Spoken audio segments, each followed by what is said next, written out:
Welcome to another Conqueror's Blade video, and this time I'm going to focus on ranked battles, where people become tryhards and is more on the line compared to our average game. So the first thing you see me do here is to place my mortal above my allied gunners. This is to protect them from any sneaky dual blade heroes from taking them out in the early game. If you're a good melee hero, please do this more if you haven't manned any artillery yourself, especially in ranked games.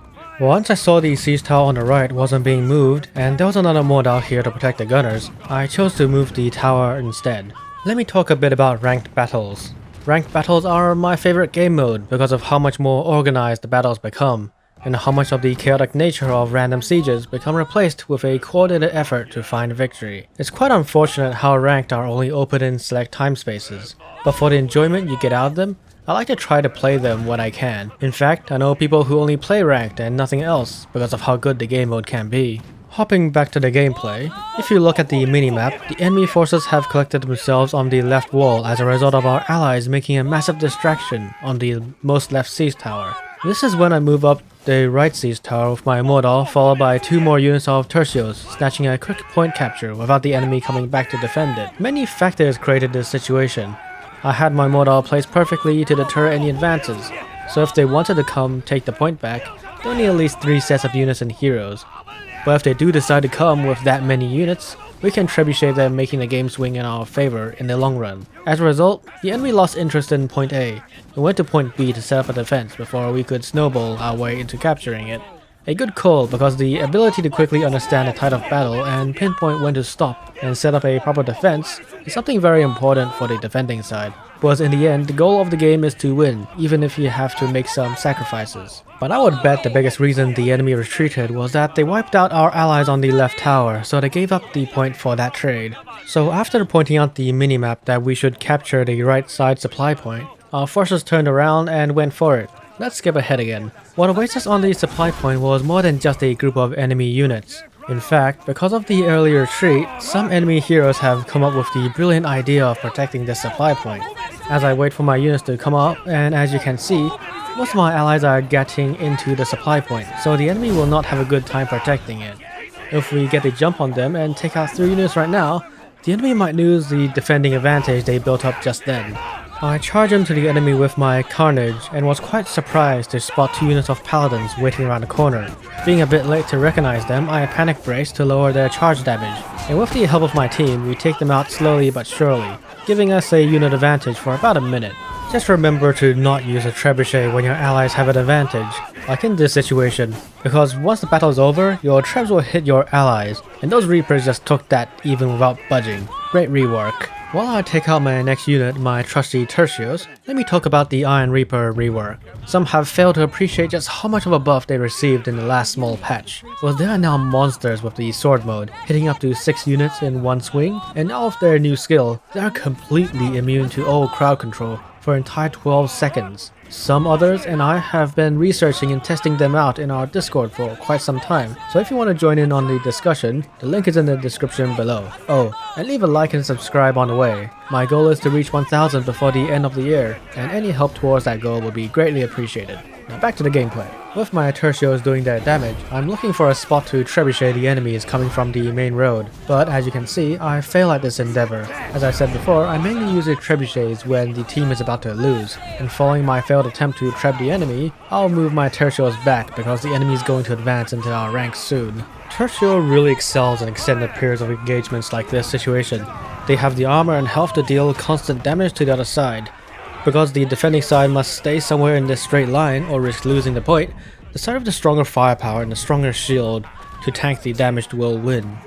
Unless someone comes and does a pincer movement, and unfortunately, I'm on the receiving end of this maneuver this game. Just 1 unit of prefecture swordmen came to flank us from the back, caused our entire rage formation to break apart.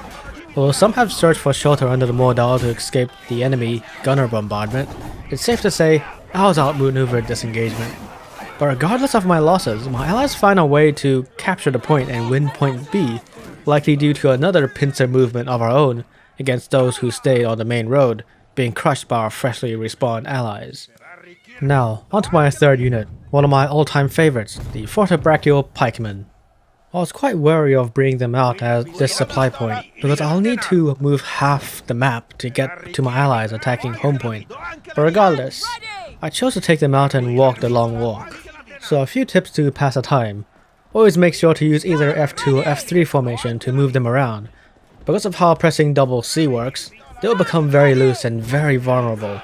Just move them like this and stay near them, so if something does happen, you can quickly brace and deal with most situations. But this doesn't change how slow they are. If they were faster, I could have helped out this unit of palace guards. That is, if this musket hero thought about his own actions, instead of jumping to the gun, surrounded yet overconfident about his current situation. Just don't be like him.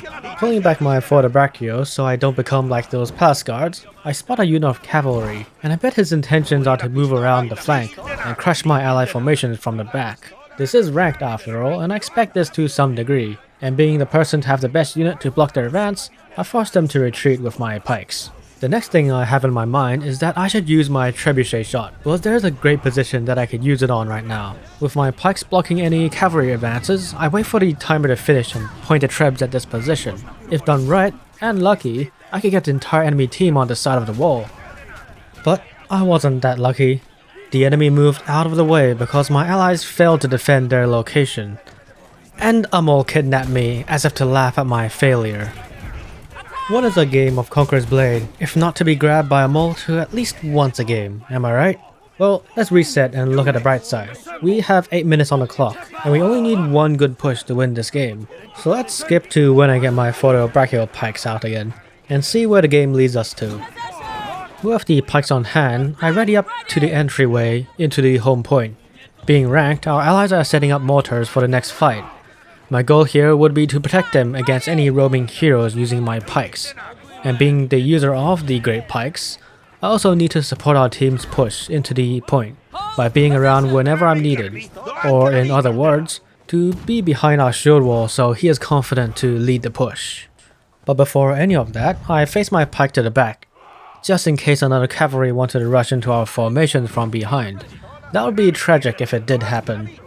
As usual, my next step is to gather intelligence on the enemy setup and compare it to our own. We have a decent combination of units, palace guards and grey hairs. We should be able to push into the point. A unit of grey hairs is the first to lead the advance. I follow him so the team could begin setting up the charge. Just like a gun, this would be like putting our finger on a trigger. But, as usual, it will take a while before our allies become fully ready for the final push. All I can do is nudge my team forward by putting my forward ever so closer to the enemy lines. In fact, a little bit more closer, or maybe even more closer. So close that I can already begin stabbing at the enemy stalwart units. We already have 4 heroes on the front lines waiting just for the right timing. And there, a unit of Mordal. I move my photo brachio even closer to the front lines, and a second Mordal, a palace guard. This is where the engagement begins. Thanks to our musket hero's delicate touch, I mean the universal stun bomb every 20 seconds, we close the gap quickly, and in an instant, the enemy lost their hold on this side of the defense.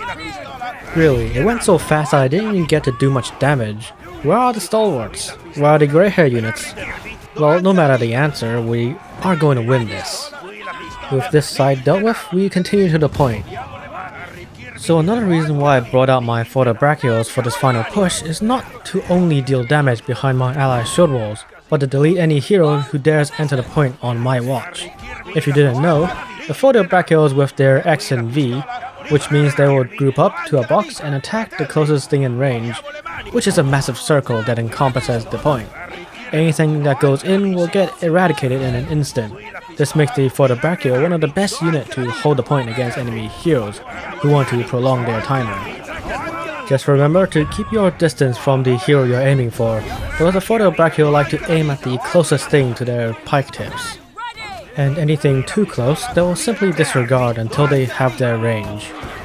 And now victory is soon within our grasp. Before you leave, remember to press the like and subscribe, and do check out the Discord. My next video will be about unit block status, and that data was tested with the help of those from the Discord. I'll see you in the next one. Alan out.